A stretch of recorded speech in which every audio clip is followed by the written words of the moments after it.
ಮಿತ್ರರಾದಂಥ ಪಾಂಡುರಂಗಯ್ಯ ಅವರೇ, ಈ ಸಿನಿಮಾದ ನಿರ್ಮಾಪಕರಾದಂಥ ಬಾಬು ಅವರೇ, ನರೇಶ್ ಬಾಬು ಅವರೇ, ರುದ್ರೇಶ್ ಅವರೇ ಹಾಗೂ ನನ್ನ ಸಹ ನಿರ್ದೇಶಕರಾದಂತಹ ನಟರಾಜ್ ಶಿವ ಅವರೇ, ಇಲ್ಲಿ ನೆರೆದಿರುವ ಎಲ್ಲ ಬಂಧುಗಳೇ, ಇದೊಂದು ವಿಶಿಷ್ಟವಾದ ಕಾರ್ಯಕ್ರಮ.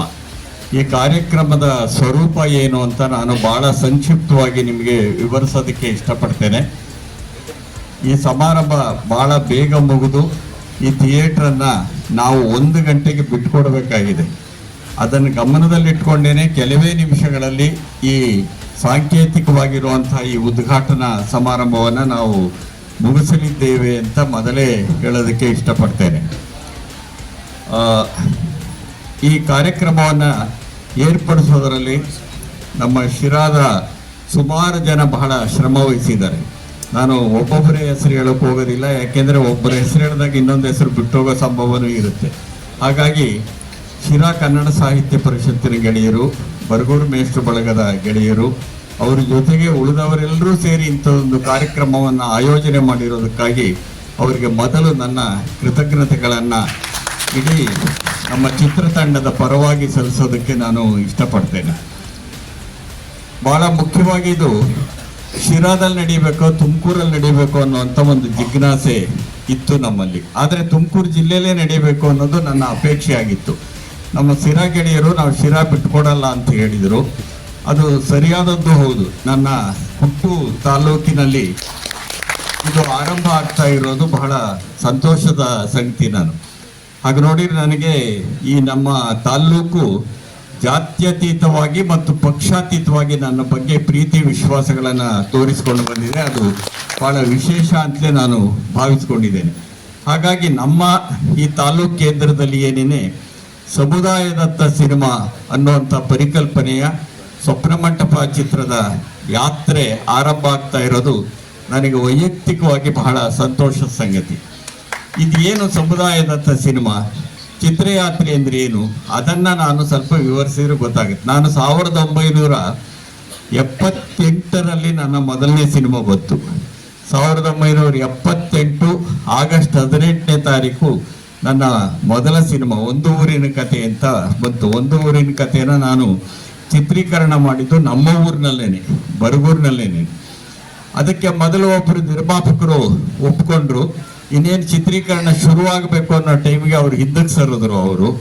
ಆಗ ನನ್ನ ಶ್ರೀಮತಿ ಹೆಸರಲ್ಲೇ ಸಾಲ ಮಾಡಿ ಆ ಸಿನಿಮಾನ ಕಡೆಗೆ ಮುಗಿಸಿದ್ವಿ. ಆ ಸಿನಿಮಾಕ್ಕೆ ಅವಾರ್ಡ್ ಬಂತು, ದುಡ್ಡು ಬರಲಿಲ್ಲ.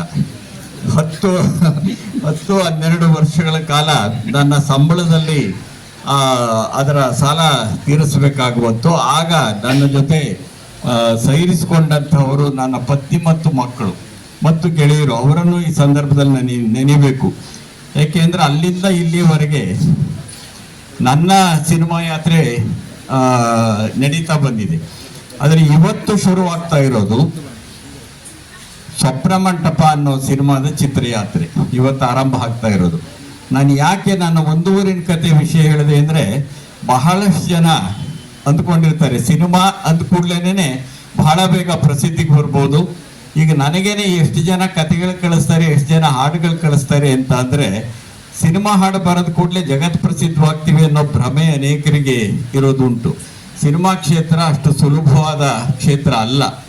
ನಾನು ಎಲ್ಲಿ ಸೋತನೋ ಅಲ್ಲೇ ಗೆಲ್ಲಬೇಕು ಅನ್ನೋಂಥ ಹಠ ಹಿಡಿದು ಇಲ್ಲಿವರೆಗೂ ಬಂದಿದ್ದೀನಿ ಹೊರತು ಅದು ಬಹಳ ಸುಲಭ ಸಾಧ್ಯವಾದಂಥ ದಾರಿ ಅಲ್ಲ.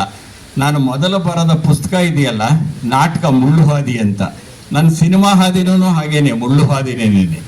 ಅದನ್ನು ದಾಟ್ಕೊಂಡು ಬರಬೇಕಾಗಿರುತ್ತೆ ಅನ್ನೋದನ್ನ ನಮ್ಮ ಯುವಕರು ತಿಳ್ಕೊಬೇಕಾಗಿರುತ್ತೆ. ಸಿನಿಮಾ ಅನ್ನೋದು ಅಷ್ಟು ಸುಲಭವಾದದ್ದು, ಕಲಿಯೋದು ಸುಲಭ ಅಲ್ಲ, ಮಾಡೋದು ಸುಲಭ ಅಲ್ಲ.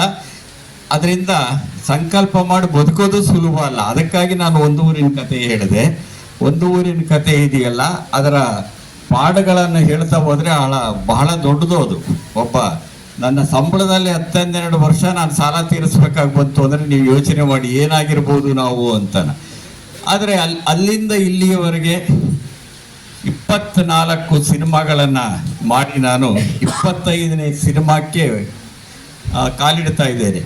ಸೊ ಅಂಥದ್ದೊಂದು ಸನ್ನಿವೇಶದಲ್ಲಿ ಸ್ವಪ್ನಮಂಟಪ ಚಿತ್ರಯಾತ್ರೆ ನಡೀತಿದೆ.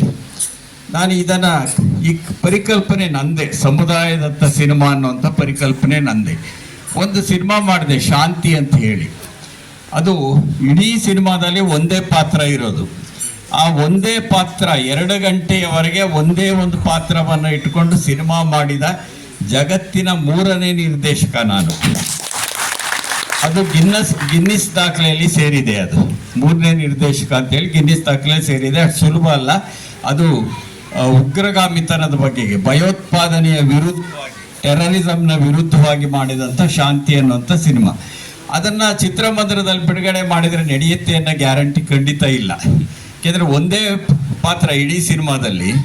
ಅದು ನಾಟಕದ ಏಕಪಾತ್ರಾಭಿನಯ ಥರ ಅಲ್ಲ, ಬೇರೆ ಬೇರೆ ನಾವು ತಂತ್ರಗಳನ್ನು ಬಳಸಿ ಮಾಡಿದ್ದು. ಅದನ್ನು ಏನು ಮಾಡಬೇಕು ಅಂತ ಯೋಚನೆ ಮಾಡಿದಾಗ ಅದನ್ನು ಜನಗಳಿಗೆ ತಲುಪಿಸ್ಬೇಕು, ಮುಖ್ಯವಾಗಿ ಆ ಸಂದೇಶ ಜನಗಳಿಗೆ ಹೋಗಬೇಕು ಅಂತ ಅಂದಾಗ ನನ್ನಲ್ಲಿ ಹುಟ್ಟಿದ್ದು ಸಮುದಾಯದತ್ತ ಸಿನಿಮಾ ಎನ್ನುವ ಪರಿಕಲ್ಪನೆ.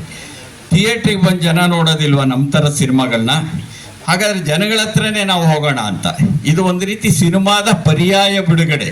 ನಮ್ಮಲ್ಲಿ ಪರ್ಯಾಯಗಳಿಗೆ ಅಷ್ಟು ಬೆಲೆ ಇಲ್ಲ ಇಲ್ಲಿ, ಮುಖ್ಯ ಅಂತ ಅನ್ನಿಸ್ಕೊಂಡಿರೋದಕ್ಕೆ ಬೆಲೆ. ಆದರೆ ನಾವು ಪರ್ಯಾಯ ಪರಿಕಲ್ಪನೆಗಳಿಗೆ, ಪರ್ಯಾಯವಾದ ಆಲೋಚನೆಗಳಿಗೆ ನಾನು ಯಾವತ್ತೂ ಬದ್ಧವಾಗಿರ್ತಕ್ಕಂಥವನು. ಹಾಗಾಗಿ ಒಂದು ಪರ್ಯಾಯ ಪರಿಕಲ್ಪನೆ ಇದು. ಏನು ಮಾಡಿದ್ವಿ ಆಗ ಅಂದರೆ, ಬೆಂಗಳೂರು ಟು ಬೆಳಗಾಂ ಅಂತ ಒಂದು ಚಿತ್ರಯಾತ್ರೆ ಮಾಡಿದ್ವಿ. ಬೆಂಗಳೂರಿಂದ ಬೆಳಗಾಮವರೆಗೆ ಹೋಗುವ ಒಂದೊಂದು ಊರಲ್ಲೂ ಒಂದೊಂದು ದಿವಸ ಒಂದೊಂದು ಪ್ರದರ್ಶನ ಮಾಡೋದು. ಪ್ರದರ್ಶನ ಸುಮ್ಮನೆ ಮಾಡೋದಾ ಅಂದರೆ ಅಲ್ಲ. ಅಲ್ಲಿರೋ ನಮ್ಮ ಸ್ನೇಹಿತರುಗಳಿಗೆ ಮೊದಲೇ ಹೇಳಿ, ನಾನು ಅನೇಕ ಸ್ನೇಹಿತರುಗಳಿರೋದ್ರಿಂದ ಅವ್ರನ್ನೆಲ್ಲ ಇವತ್ತು ನಾನು ಜ್ಞಾಪಿಸ್ಕೊಳ್ಬೇಕು. ಎಲ್ಲ ಸಂದರ್ಭದಲ್ಲೂ ನಾನು ಹೇಳ್ತೇನೆ, ನಾನು ಆಸ್ತಿ ಮಾಡಿಲ್ಲ, ಸಂಪತ್ತಿಲ್ಲ ನನಗೆ, ಆದರೆ ಸ್ನೇಹಿತರೇ ಸಂಪತ್ತು ಅಂತ. ಆ ಸ್ನೇಹಿತರ ಕಾರಣದಿಂದ ರಾಜ್ಯಾದ್ಯಂತ ನಾವೇನು ಮಾಡಿದ್ವಿ, ಆಗ ಒಂದೊಂದೂರಲ್ಲೂ ಅವರು ಸಂಘಟನೆ ಮಾಡಿದರು. ಮೊದಲೇ ಕೂಪನ್ಗಳು ಮಾರಾಟ ಮಾಡಿ ಹಣ ಸಂಗ್ರಹ ಮಾಡಿದರು. ಹಣ ಸಂಗ್ರಹ ಮಾಡಿ ಆ ನಂತರದಲ್ಲಿ ಥಿಯೇಟ್ರ್ಗಳಲ್ಲಿ ಸಿನಿಮಾ ತೋರಿಸ್ತಾ ಹೋದ್ವಿ ನಾವು, ಶಾಂತಿ ಸಿನಿಮಾನ.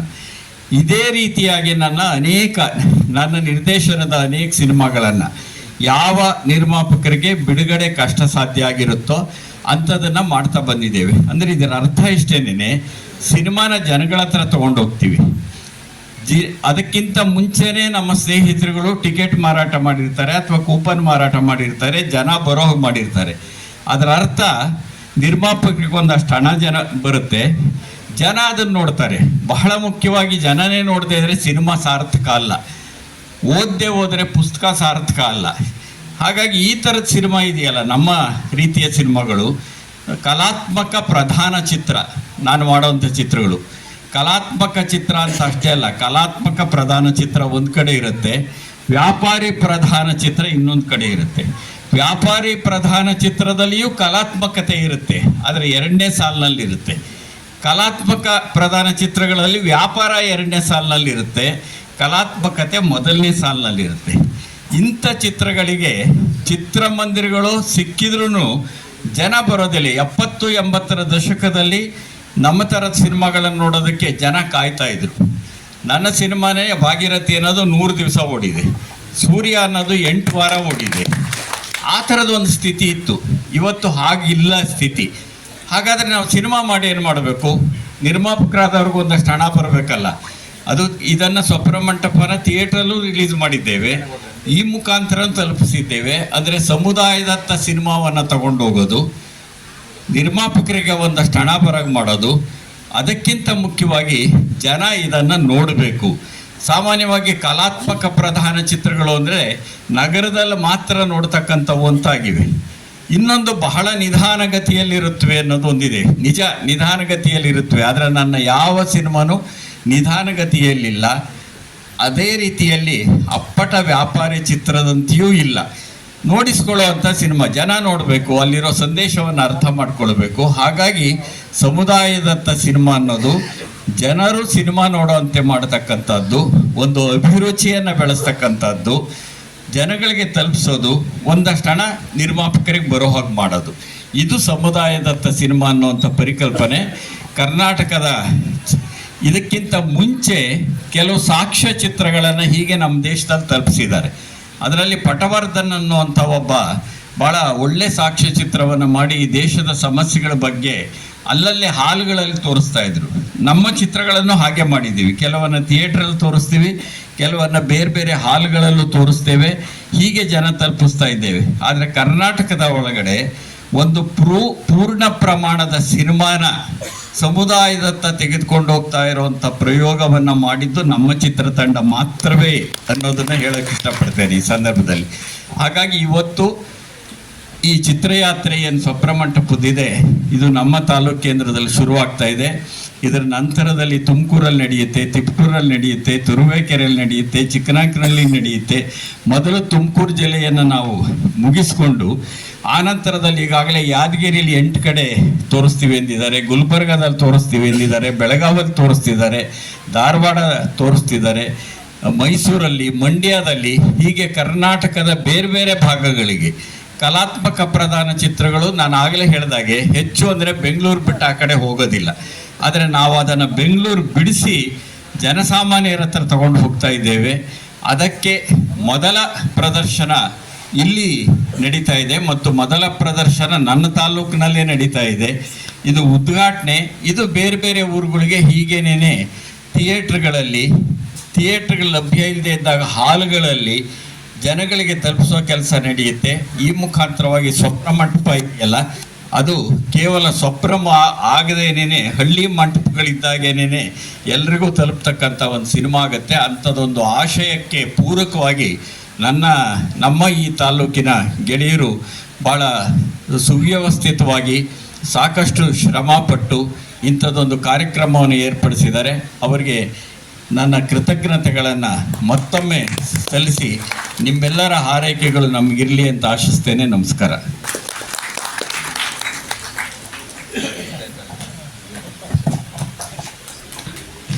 ಮಂಟಪದ ಆಶಯವನ್ನ ಮನಮುಟ್ಟುವಂತೆ ತಿಳಿಸಿದಂತ ನಾಡೋಜ ಬರ್ಗು ಸರ್ ಅವರಿಗೆ ಧನ್ಯವಾದಗಳು. ಈ ಚಿತ್ರದ ನಿರ್ಮಾಪಕರಾಗಿರುವಂತ ಎಂ ಬಾಬು ಸರ್ ಅವರು 1-2 ನಿಮಿಷ ಮಾತಾಡ್ಬೇಕಂತಲೇ ಅವರಲ್ಲಿ ಮನವಿಯನ್ನು ಮಾಡ್ಕೊಳ್ತಾ ಇದ್ದೀವಿ. ಎಲ್ರಿಗೂ ನಮಸ್ಕಾರ.